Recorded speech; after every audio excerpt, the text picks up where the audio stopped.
Bueno, entonces los trastornos hipertensivos del embarazo corresponden a una enfermedad multisistémica, más o menos complican entre el 5 al 10% de todos los embarazos, y de estos al menos un 3.9% corresponden a una preeclampsia.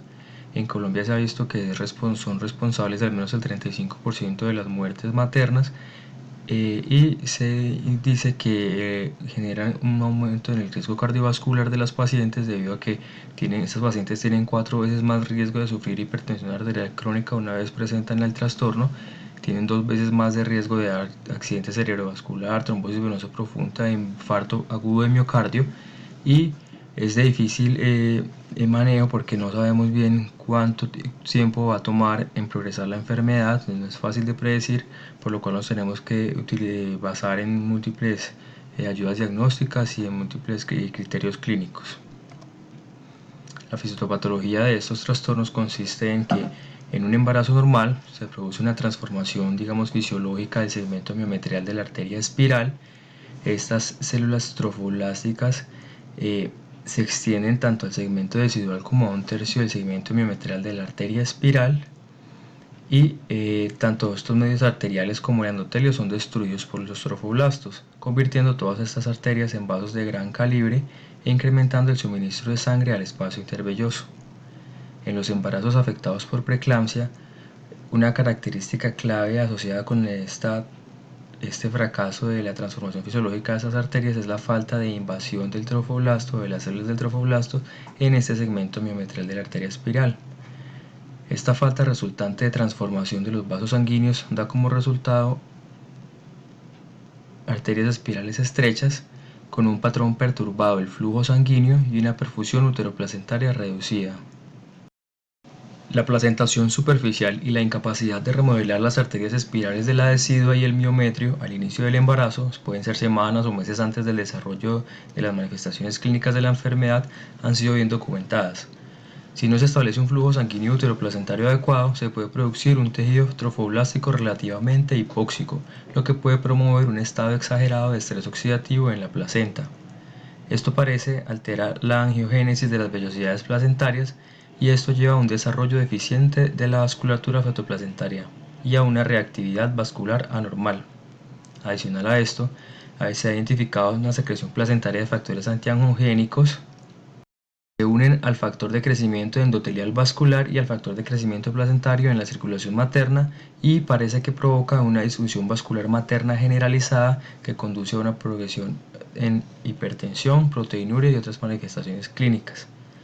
Algunas autoridades mundiales han caracterizado la preeclampsia como de inicio temprano cuando ocurre antes de las 34 semanas de gestación, y de inicio tardío cuando ocurre después de las 34 semanas de gestación.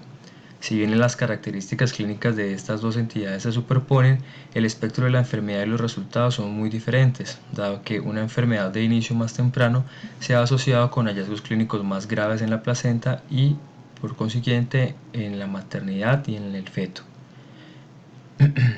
Por esa razón, se ha planteado la hipótesis de que los dos fenotipos tienen diferentes orígenes y fisiopatologías, y sin embargo, las diferencias también pueden explicarse por una variación biológica en el proceso de la enfermedad.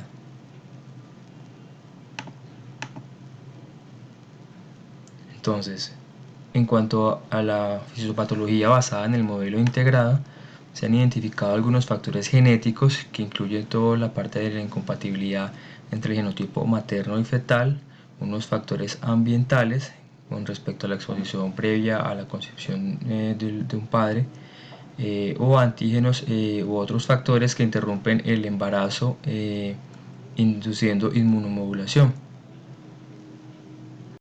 Esta alteración en la inmunomodulación conduce finalmente a la patología como tal del trofoblasto y la decidua, con la consiguiente alteración en la invasión endometrial y el fallo de la transformación fisiológica de las arterias espirales. Entonces encontramos que bajo este estrés oxidativo hay un aumento en las citoquinas proinflamatorias, y se ha identificado un aumento en anticuerpos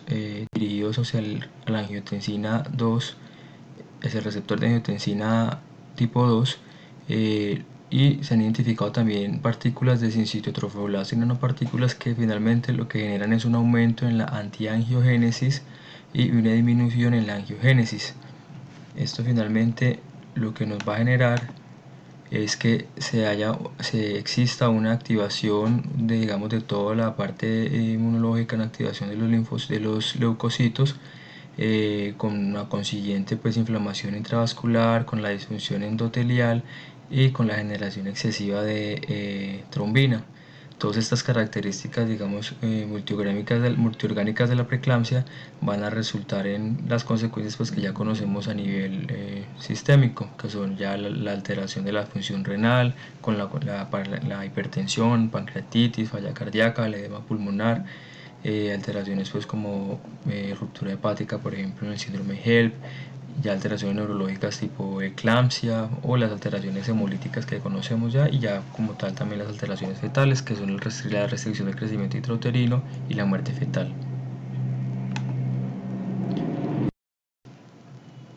En cuanto a los trastornos hipertensivos en el embarazo,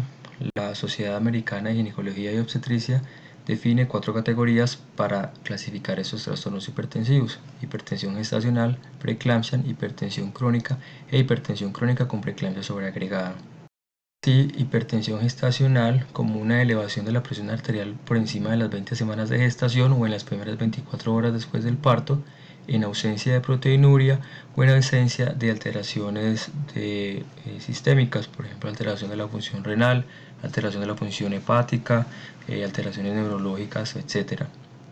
En estas mujeres la presión arterial vuelve a la normalidad dentro de las 12 semanas después del parto, y la idea es que estas pacientes las clasifiquemos una vez hayamos identificado la hipertensión en al menos 2 ocasiones, por lo menos con 4 horas de diferencia en un plazo máximo de una semana. Estas pacientes corresponden entre el 6 al 17% de los trastornos hipertensivos del embarazo. En cuanto a la preeclampsia, se considera como tal preeclampsia toda presión arterial que sea mayor de 140/90 luego de la semana 20 de gestación, asociada entonces a proteinuria mayor o igual a 300 miligramos en 24 horas, relación proteinuria-creatinina mayor a 0.3 o más de 2 cruces en la tirilla de orina. O eclampsia, como cualquier convulsión en una mujer con preeclampsia o que no tenga alguna otra explicación de por qué convulsionó durante el embarazo. De estos corresponden entre el 5 al 7% de los trastornos. En cuanto a la hipertensión arterial crónica, se considera que es una hipertensión que se identifica antes del embarazo o antes de la semana 20 de gestación y que persiste luego de la semana 12 de gestación. Y finalmente la hipertensión arterial crónica, pacientes ya con un antecedente y con manejo para ella, en la cual se identifica o se sospecha una preeclampsia sobreagregada debido al aumento en la proteinuria basal o en otros criterios que más adelante les voy a ir explicando. Entonces, para hablar como tal de cada uno de las clasificaciones de los trastornos hipertensivos, iniciaremos con la hipertensión arterial crónica. Como les mencionaba, se define hipertensión arterial crónica como toda hipertensión diagnosticada o presente antes del embarazo o antes de la semana 20 de gestación y la cual no se resuelve en el periodo posparto típico. Se ha identificado que las madres que tienen hipertensión arterial crónica durante el embarazo tienen mayor riesgo de presentar algún evento cardiovascular tipo accidente cerebrovascular, pueden presentar edema pulmonar, insuficiencia y falla renal, infarto agudo de miocardio, pueden presentar una preeclampsia como lo vimos en la preeclampsia sobreagregada, pueden presentar erupción de placenta, hemorragia posparto de mayor facilidad y hasta diabetes gestacional. En cuanto a la parte fetal y neonatal, los bebés pueden presentar más fácilmente hemortinato, tienen mayor riesgo de muerte perinatal, de restricción del crecimiento intrauterino, parto pretérmino y otras anomalías congénitas asociadas como defectos cardíacos, hipospadias o atresia esofágica. En cuanto a la evaluación inicial en estas pacientes, durante el control prenatal se les debe solicitar al inicio del control todos estos paraclínicos de base para tener como unos valores de referencia de la paciente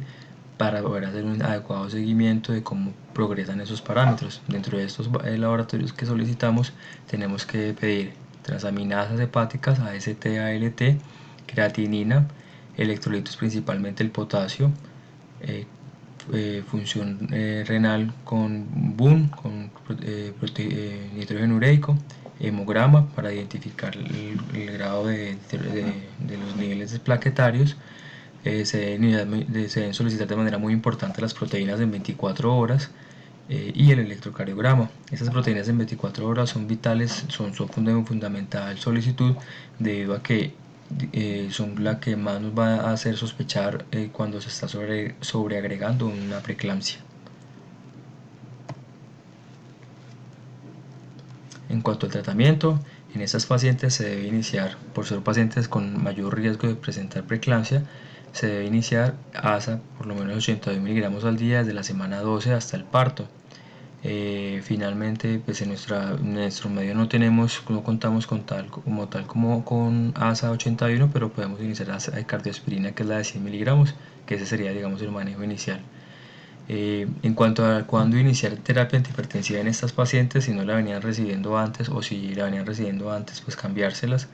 Estas pacientes, digamos que hay varias posturas al respecto. Digamos que la que tenemos, con la que nos quedamos, es que se debe iniciar cuando las cifras nacionales estén por encima de 160, 110, debido a que se han realizado varios estudios, dentro de esos el CHIPS Trial, en el cual se comparó el control estricto de la tensión arterial diastólica por debajo de 85 milímetros de mercurio versus un control no estricto con una tensión arterial diastólica por debajo de 100 para iniciar antihipertensivos en hipertensas crónicas, y esto encontró que no había beneficios fetales mayores y que solo se disminuía tangencialmente la progresión a hipertensión severa en las madres, por lo que entonces, ante esta falta de una evidencia clara de usar estos antihipertensivos, se recomiendan estas metas. Sin embargo, como les digo, esto es basado en guías americanas, pero hay otras guías, como por ejemplo las guías NICE, que sugieren el inicio de antihipertensivos por debajo de metas de hasta 135-85. Sin embargo, la evidencia no es tan contundente y por ahora nos quedamos con el resultado del CHIPS Trial, que es el que, digamos, mayor evidencia tiene hasta el momento. Para estas pacientes, entonces, las metas pueden hacer una presión arterial sistólica entre 120 y 160, una presión arterial diastólica 80 y 110, y no se busca que sean menores a estos valores debido a que pueden generar una insuficiencia uteroplacentaria al ellas estar, digamos, habitualmente acostumbradas a manejar unas cifras tensionales un poco más elevadas. Al disminuir mucho las metas, podemos generar que haya insuficiencia uteroplacentaria, y con esto alterar pues el producto, el feto. La terminación de estos embarazos se debería dar por encima de la semana 38, si no ha presentado pues ninguna complicación adicional anterior, pues que no se le sobreagregue una preeclampsia, y hasta máximo las 39 más 6 semanas. En cuanto a los agentes antihipertensivos que podemos usar durante el embarazo, en las pacientes que utilizan habitualmente antihipertensivos antes del embarazo, se contraindica por completo el uso de IECAS y de ARA2, ¿sí? Debido a que digamos, el uso de estos en el primer trimestre se ha asociado a algunas malformaciones fetales, y durante el segundo y tercer trimestre se ha considerado que puede generar toxicidad fetal con descenso de la función renal, oligohidramnios, retraso en la osificación del cráneo, entre otras cosas, por lo cual no se debería iniciar o utilizar IECAS o ARA2 durante el embarazo. Debido a eso, entonces tenemos otros medicamentos, entre los cuales tenemos el labetalol oral, que se puede dar entre 200 a 2400 miligramos por día, de 2 a 3 tomas divididas. Normalmente se utiliza entre 100 y 202 veces al día. El nifedipino, que lo podemos usar entre 30 a 120 miligramos por día. Normalmente lo iniciamos entre 30 y 60 miligramos una vez al día. El alfa-metildopa, que lo encontramos pues lo podemos utilizar con dosis de entre 500 hasta máximo 3 gramos al día de manera oral, dividido en 2 o hasta 4 dosis. Y la hidroclorotiazida, que se puede utilizar entre 12.5 hasta 50 miligramos por día, pero pues este, digamos, no es el medicamento de elección, no sé qué preferimos.